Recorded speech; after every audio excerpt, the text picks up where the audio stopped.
Bertemu Bapak ingin berbagi dengan tema hari ini yaitu From Zero to Hero. Oke. Dan teman-teman merasa amazing Pak, saya kenal naik lalu juga ini. Sudah antara 7 ke 8 ya? Belum Pak. Belum Setelah ini. Belum yang di atas belum. Setelah lanjut, setelah ini. Nah, oke, terima kasih ya Pak. Monggo. Saya berdiri ya, kan saya dulu. Karena hari ini saya cukup padat tadi, jadi saya harus berdiri. Baik, assalamualaikum warahmatullahi wabarakatuh. Waalaikumsalam. Selamat sore. Sore. Kita semua. Topiknya Rekaman. tentang konsisten hero. Ketaan batu, ketaan batu, Semua kita itu punya peluang ketaan batu, untuk ketaan batu repot. memberi makna dalam hidup kita, tergantung pilihan-pilihan hidupnya. Pertama, karena masalah kehidupan kita itu sangat banyak. Kata orang Inggris, your problem is my business. Masalahmu itu adalah bisnisku, peluangku.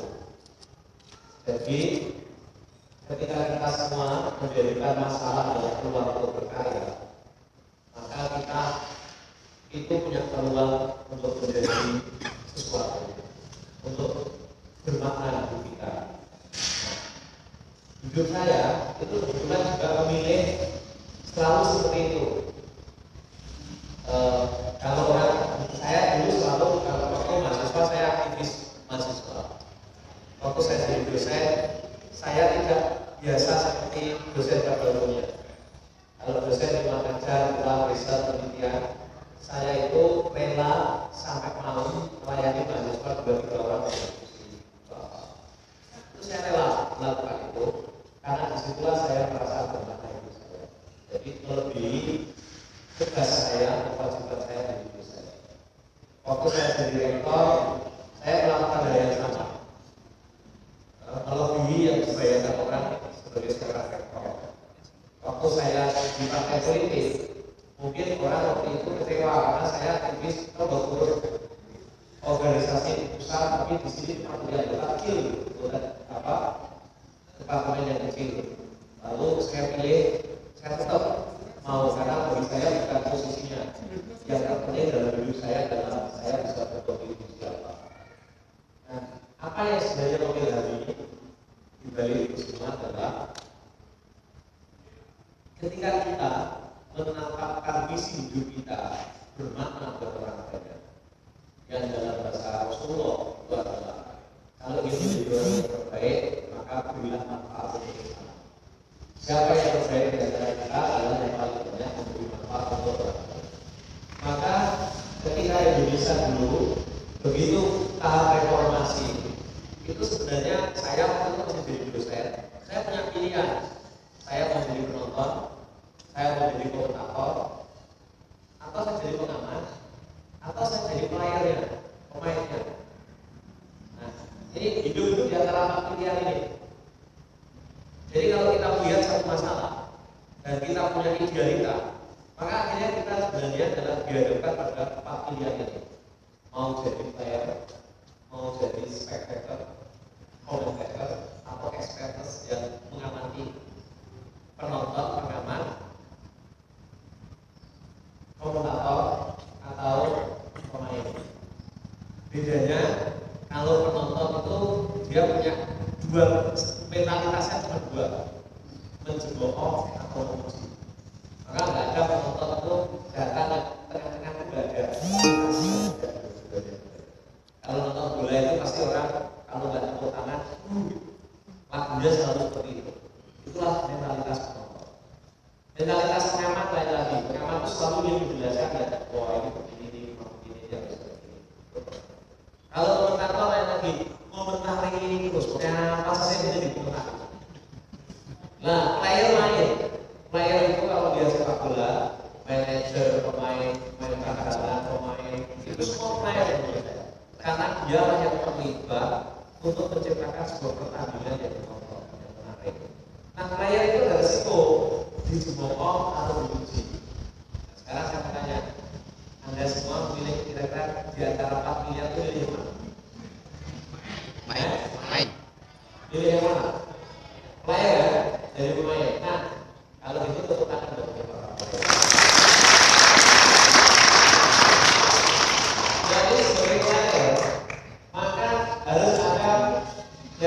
pertama, ini kalau mau jadi player beneran, jangan berhenti untuk memahami masalah.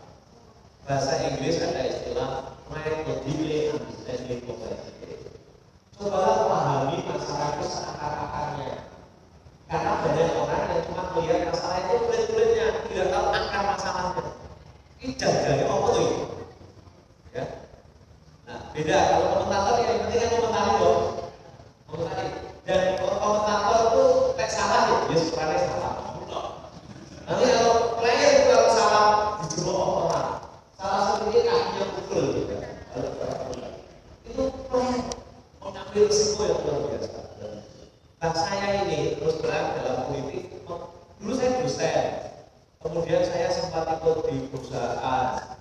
Jadi saya kemudian ketika lihat Indonesia, orang membayangkan bahwa Indonesia itu dibikin untuk memajukan kesejahteraan, untuk mencerdaskan, untuk kemudian bagaimana melindungi rakyatnya. Tiba-tiba pada saat reformasi itu kita lihat ada euforia luar biasa. Tadinya saya juga tidak mau masuk terlalu dalam. Begitu saya jadi DPR saya masih ingat, semua orang itu cuma menjemoko. Oh tidak. Lalu siapa yang menjadi pemain yang mau menjemoko? Itulah yang membuat kemudian saya memilih menjadi pemain di Jawa Timur. Kemudian ketika Bojonegoro, saya milih jadi pemain di Bojonegoro. Sulit, nggak ada hidup mudah itu nggak ada. Nggak ada hidup mudah itu nggak ada. Karena itulah kata orang Arab, hidup itu adalah rangkaian dari kesulitan. Al-hayatu silsilatun minal masyaqi. Life is challenge and response. Hidup itu adalah tantangan dan bagaimana cara kita merespon tantangan itu. Nah, sama saya yakin Anda semua itu punya niat, punya kepekaan, punya koneksitas terhadap masalah apa yang dihadapi di lingkungan kita. Dan ada sesuatu ideologi yang ingin diperjuangkan. Kita ingin mengubahnya menjadi seperti apa? Pasti ada keinginan seperti itu. Nah, begitu juga ketika saya masuk di Bojonegoro. Bojonegoro tahun 2008 itu PMK ini hutangnya 350 miliar. Dari anggaran 850 miliar. 350. Berarti praktis nggak bisa belajar apa-apa. Waktu itu 85% infrastruktur jalan susah, pertanian susah, kemudian pendidikan kesehatan. Kalau mau pendidikan kita mudah. Rakyat Bojonegoro itu endemic poverty. Orang paling miskin di Jawa Timur itu Bojonegoro. Kenapa? Karena syarat ukur untuk jadi miskin itu semua terpenuhi. Jadi Bojonegoro ini nggak ada hujan, nggak ada apa. 18 kabupaten kota hujan, kirim Bojonegoro juga banjir. Lalu hari ini banjir, bulan depan bisa kekeringan, kering sekali. Nah orang yang petani itu tidak punya sawah karena 44% kawasannya dibuka di sini. Lalu lagi karena ini dulu adalah laut, maka bangun apa saja cepat rusak. Diem saja sudah minus 20% di sini. Maka bukan hanya from zero to hero, from minus to zero. Dari min ke zero. Bukan hanya kalau zero to hero itu berarti kan from zero to plus gitu kan. Begini plus. Kalau di Bojonegoro ini kita starting from minus to zero and zero to plus.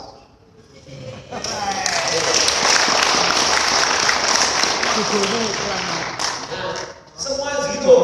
Jadi kalau jadi politisi di sini ini, itu paling gampang ngomong apa sih pasti bener. Oh ini salah, ini kurang, ini salah, ini kurang. Pasti bener. Kalau nembak itu tahu apa kita. Gampang nembak muncul loh. Jadi kalau cuma mau criticize, mau komentari, mau ngamati, mau lihat komentator kurangnya, udah pasti bener. Gak usah pikir sulit-sulit, pasti bener kok. Jadi nggak usah ditunjukin udah terlalu banyak, terlalu mudah cari kurangnya. Oh memang kita ini dijajah minus 20% kok, zero terus, minus terus. Nah pertanyaannya adalah mau jadi komentator, jadi pengamat, jadi pemain. Saya sudah pilih jadi pemain. Resikonya saya siap dikomentari, dimarahi, dijejekan, dijebok, apa-apa. Sebenarnya harus begini. Yang salah-salah biarkan bagian saya pikul, tapi kalau baik, mari kita nikmati bersama-sama. Kalau ada kemajuan, mari kita miliki bersama. Tapi kalau ada kemunduran kurang, timpakan semua kesalahannya ke saya. Karena saya sudah melihat jadi player, jadi penonton, jadi komentator. Kalau jadi komentator boleh, itu gara-gara saya komentari jadi bagus.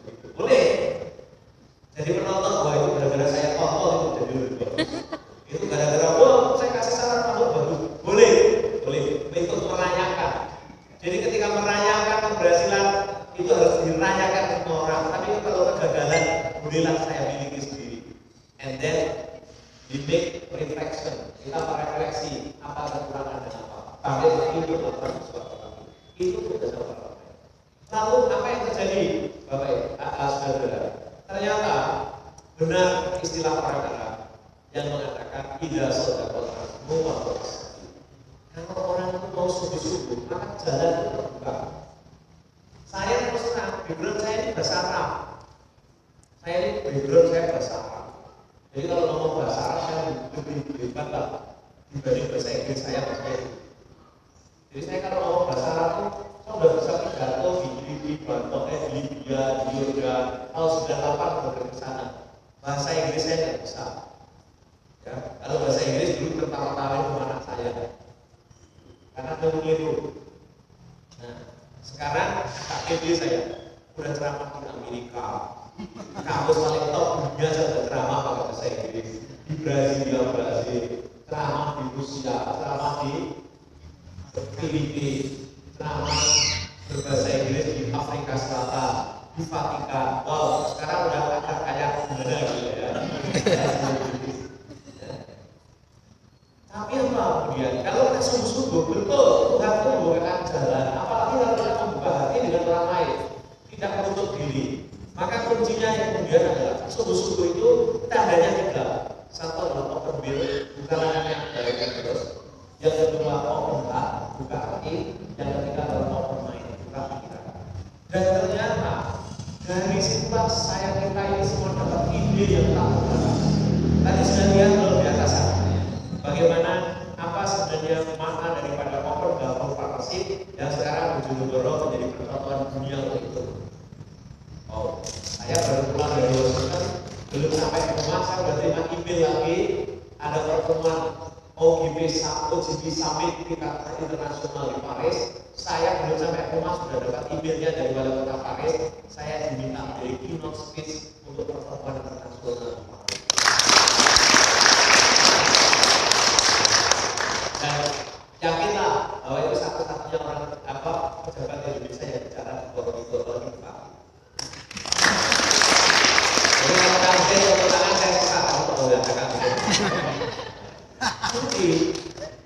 Lalu ternyata apa? Tuhan terus selalu membukakan jalan. Kalau apa? Satu, global concern. Kita lihat isu global dunia apa? Kan di sana kan global concern ya. Lokal prototype, tapi dijawab dengan cara lokal. Artinya apa? Kita harus ngerti masalah dunia, tapi jawabannya secara lokal apa? Ternyata masalah dunia itu pangan. Semua dunia krisis pangan. Dua, dunia itu mengalami krisis lingkungan hidup. Panas bumi dan lain-lain. Tiga, dunia mengalami krisis energi.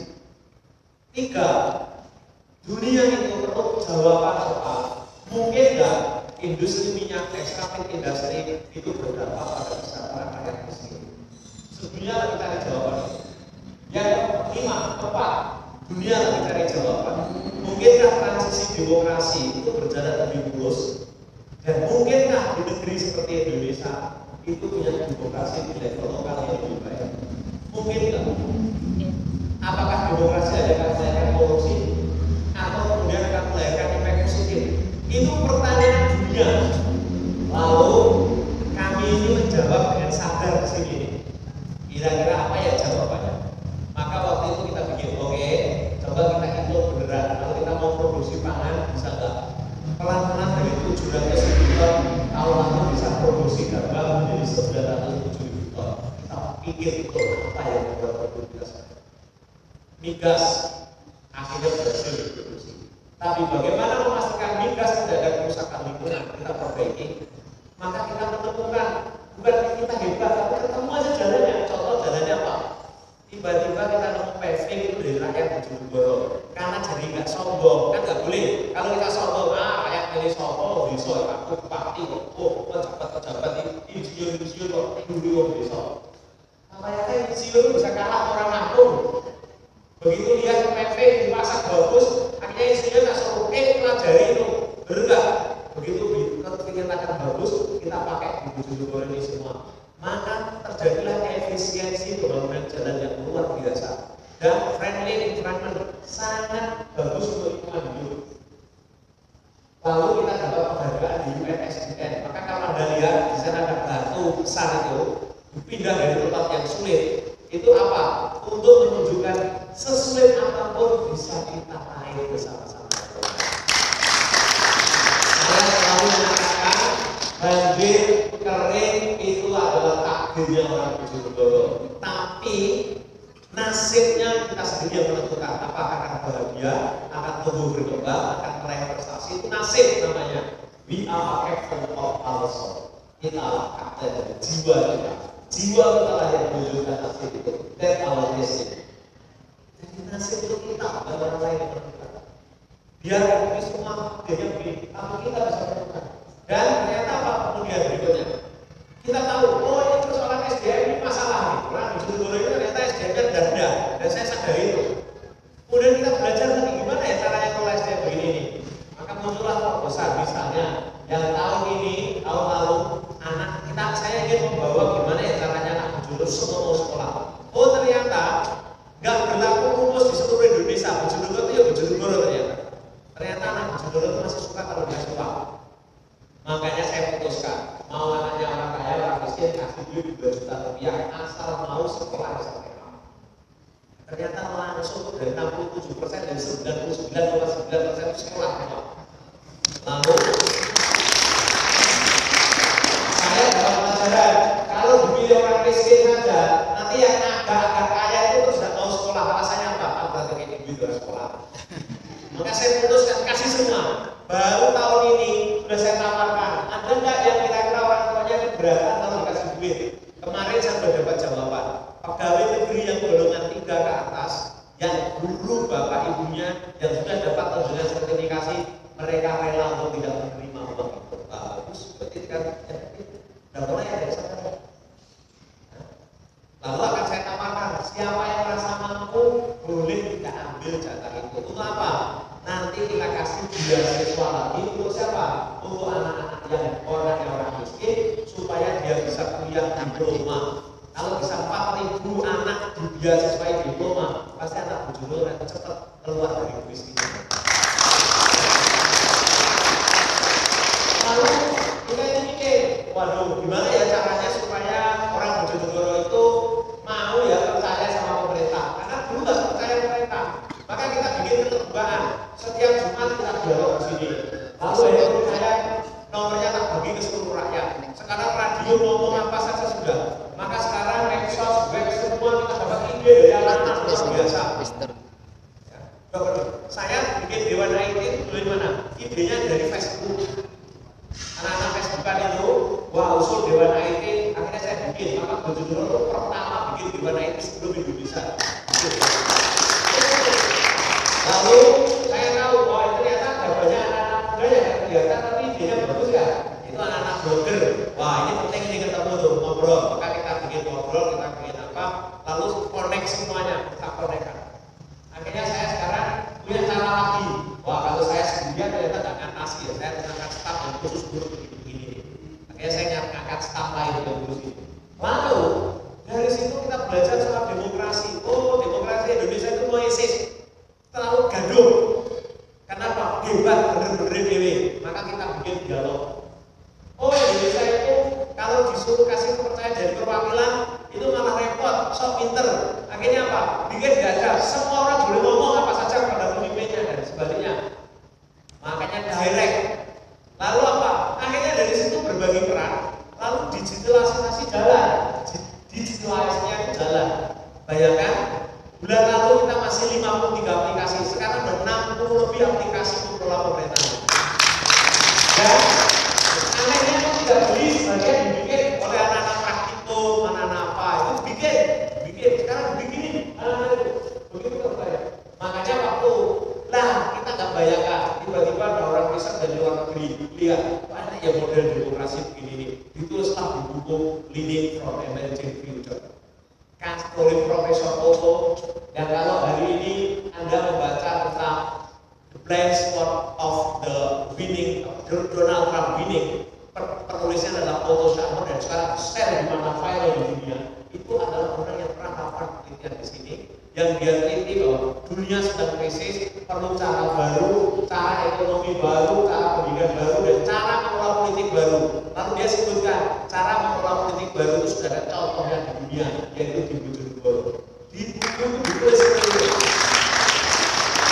Nah, gara-gara itu saya diundang di MIT ceramah, diundang di Rusia, di mana-mana ya gara-gara itu. Lalu kita sudah membiasakan diri terbuka, membuka diri, membuka orang terlibat semua. Belakangan tahun 2013 kita udah mulai 2008, 2013 ada organisasi dunia baru namanya Open Government Partnership. Anggotanya waktu itu baru 30, sekarang udah 69 negara. Lalu tahun lalu mereka berpikir ingin membuat percontohan di tingkat kabupaten kota di dunia. Ditawarkan ke seluruh anggotanya, Indonesia menawarkan 3, DKI, Aceh, dan Bojonegoro. Setelah dinilai penting internasional, ternyata Bojonegoro yang terpilih di beberapa dunia. Bersama dengan mana? Nah, kalau dulu bersamanya itu agak terkejut. Bersamanya itu dengan Paris, Madrid, Scotland, Seoul, Buenos Aires, Sao Paulo, Houston. Itu mayoritas itu ibu kota negara. Saya kotanya itu Bojonegoro. Mungkin karena namanya itu Bojonegoro. Kalau ibu kota negara kan ibunya loh. Nah, ini ada ibunya yang boleh istrinya. Makanya saya kalau bulan lalu saya diundang di Washington, di Washington pertemuan 15 dan pertemuan di Massachusetts, Amerika. Saya kalau bilang Bojonegoro itu, you know what is a Bojonegoro mean?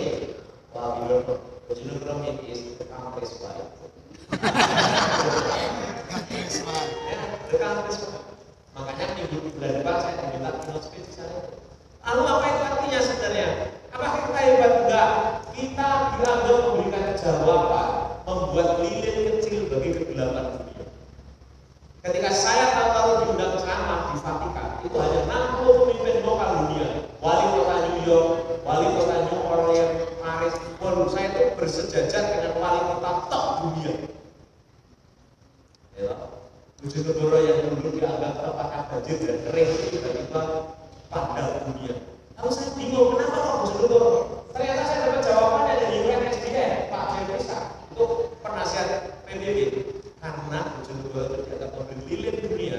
Bagaimana ada industri minyak, tapi duitnya kemudian dipakai untuk memberi kesempatan orang-orang kecil dan miskin tumbuh, tidak ketinggalan dari pertumbuhan ekonomi.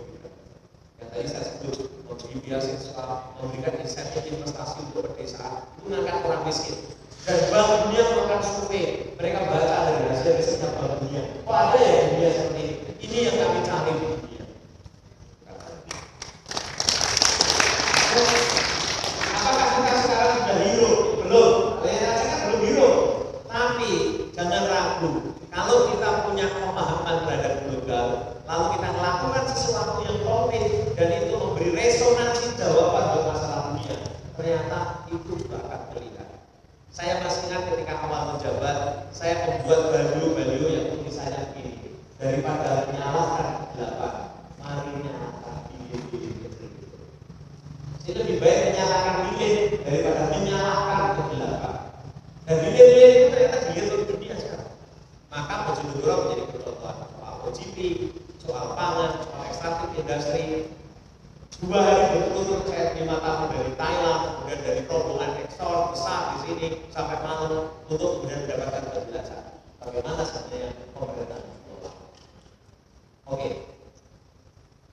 My point now is, ketika kita menjadi pemain, maka tidak cukup juga cuma niat, tidak cukup cuma tekad, tapi kita juga harus belajar mengerti isu global.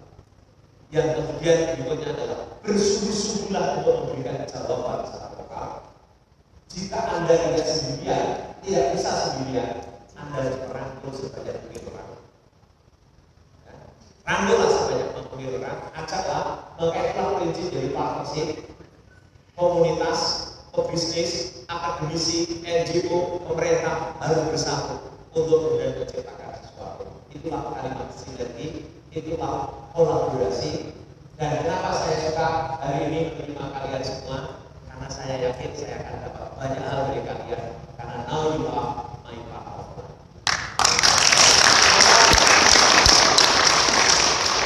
Dua main lain. Jadi Anda pasti sekarang bagian dari hidup saya, Anda adalah partner saya, dan sudah lama sebenarnya kita sama-sama partner. Dan tergantung kita sekarang, kalau kita ingin berbuat, ingin berkontribusi buat dunia, saya kira kita semua bisa melakukan sesuatu. Jangan ragu, dari manapun kita bisa berkontribusi untuk dunia. Saya ingat anak-anak Bojonegoro dulu, kalimat mantap saya nggak pede katakan, mantap kurang pede. Terus lama-lama berubah jadi begini. Setelah dapat penghargaan yang kemudian tak simpulkan batu di situ, penghargaan dunia, banyak penghargaan, baru ngomong, pun dari Bojonegoro itu bisa. Lihat dong. Lalu lama-lama ketika kita dapat penghargaan internasional berkali-kali sekarang jadi percontohan dunia, tahu orang asing pada studi ke sini, wow, lihat lagi. Dunia.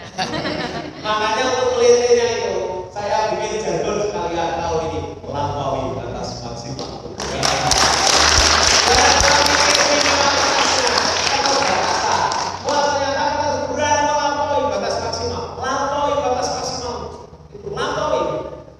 Tiba-tiba kita berpikir loh, banjir pun sekarang bisa jadi tempat rekreasi baru. Nah, iya betul, ini ciptakan harapan. Saya sekarang di SMS itu protes, nanti kalau nggak banjir gimana kamu? Takut banjir.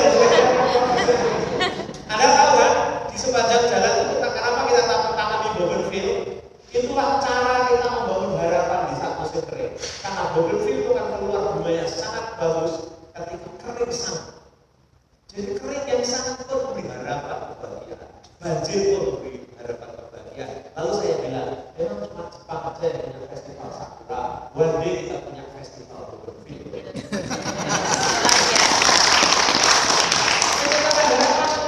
Jadi jangan takut beli harapan.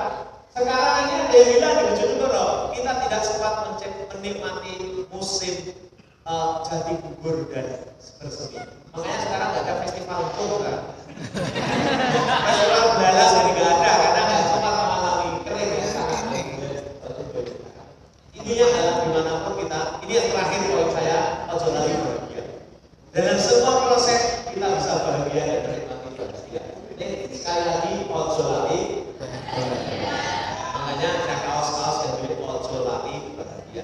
Makanya tahun ini ada kaos yang diproduksi itu judulnya cuma dua, lampaui batas maksimalmu sama ojo lali bahagia. Nah, dimanapun kita bisa bahagia. Itulah enjoy your life, enjoy kita semua menikmati hidup. Dan saya yakin itu energi kita tidak akan pernah habis-habis. Terus kita kayak tadi. Dan kalau kita punya energi terus, maka capaian pun tidak pernah terbayang lagi. Kita akan mencapai sesuatu yang tidak pernah kita bayangkan. Ya, we change that we had been imagined before. We will change that we have been imagined before. Kita akan mencapai sesuatu yang bahkan tidak pernah kita bayangkan. Sukses untuk kalian semua. Dan selamat menikmati Bojonegoro. Habis ini saya akan ke Tuhan karena itu juga salah satu pencapaian baru di Bojonegoro. Tuhan, itulah cara bagaimana orang kemudian berani berbuat berkarya. Di balik Tuhan itu ada produk namanya Real Food. Dulu itu kan banjiran air banjir, sekarang air banjir diproduksi jadi minuman dan harganya mahal karena satu botolnya 35.500. Diburu banyak orang. Itu air banjir. Gara-gara apa? Itu anak muda tidak pernah berani ngaku jadi anak Bojonegoro. Ketika di Amerika, temannya ketemu saya di Harvard, lalu temannya itu heran, kok ada ya orang Bojonegoro itu bupati kok sama di Amerika, kok Harvard, heran. Terus dia bilang, bupati mana? Bojonegoro. Padahal sebetulnya dia selalu aku orang Surabaya. Untuk dosa-dosanya kalau ngajar dari mana-mana di sini. Dan akhirnya membuat kita semua semakin percaya diri. Now, no matter where I am, so you will be hero if you contribute for the good. Tidak penting di mana pun Anda berada, selama Anda bisa berkontribusi, Anda akan disimpan dalam hidup. Dan the world is really flat. Dunia sekarang flat, tidak lagi ada ibadah dimanapun, jadi Anda dimanapun Anda bisa sesuatu. Saya bayangkan kalau di Jawa Timur ada komunitas-komunitas yang berani menatap hidup masa depan lebih baik. Saya yakin Jawa Timur akan lebih produktif dan menjanjikan untuk masa depan. Terima kasih, mohon maaf. Sorry.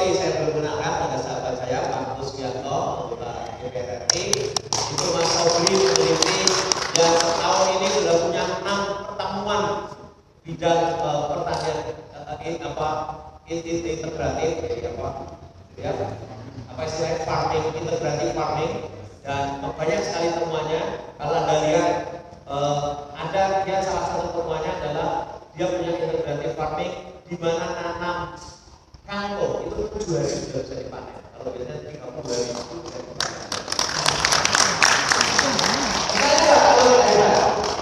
Percaya nggak kalau kita sebenarnya orang Indonesia itu hebat? Percaya. Tidak mau atau tidak mau? Oke. Makanya jangan takut terbatas, lampaui batas maksimal. Percaya nggak kalau Jawa Timur bisa lebih produktif kalau kita mau? Percaya. Dan karena siapa bisa lebih produktif? Kita semua kan? Kita semua bisa. Oh banyak kok. Itu yang dulu asal apa? Kalau kita itu saling menafikan, saling menghilangkan memang nggak bisa. Tapi kalau saling mengapresiasi, saling menghargai bahagia, maka akan bermunculan potensi-potensi yang tidak pernah kita bayangkan. Oke, terima kasih.